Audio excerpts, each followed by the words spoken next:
네, 앞서 보신 부동산 대책 이외에도 정부가 소비자들의 부담을 덜어주기 위한 여러 대책들을 준비하고 있습니다. 특히 유가 상승에 따른 교통비 부담을 낮추기 위해서 7월부터 대중교통 사용분에 대한 신용카드 소득공제율을 2배로 높입니다.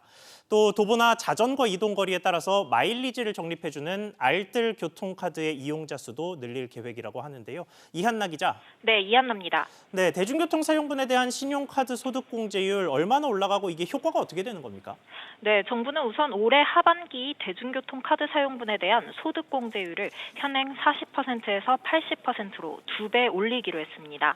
신용카드 소득공제는 총 급여의 25%를 초과한 카드 사용 금액에 대해 공제 혜택을 주는 제도인데요. 특히 대중교통 사용분에 대한 공제율을 현재의 2배 수준으로 올리겠다는 겁니다. 총 급여의 25%를 초과한 신용카드 등 사용 금액 중에 대중교통에 쓴 금액이 상반기 80만 원, 하반기 80만 원이라고 가정하면 상반기엔 40%, 하반기엔 80% 공제율이 적용돼서 대중교통 소득공제액은 기존 64만 원에서 96만 원까지 올라갈 수 있습니다. 대중교통 이용 범위는 지하철과 시내, 시외버스, 기차 등입니다. 네, 그리고 대중교통 이외에도 걸어 다니거나 자전거를 타도 지원을 해준다고요. 네, 그렇습니다. 정부는 도보나 자전거 이동거리에 비례해 마일리지를 지원하는 알뜰 교통카드 이용자를 현 39만 명에서 연말까지 45만 명으로 늘릴 계획입니다.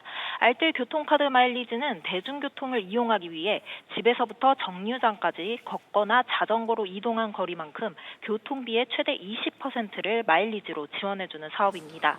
여기에 카드사가 약 10%의 추가 할인도 제공해 대중교통비를 최대 30%까지 절감할 수 있습니다. 현재 우리, 신한, 하나카드 3사와 티머니페이 알뜰교통카드 등을 통해 사용할 수 있고요. 카드 발급 이후 알뜰교통카드 앱을 다운로드해 이용하면 됩니다. SBS 비즈 이한나입니다.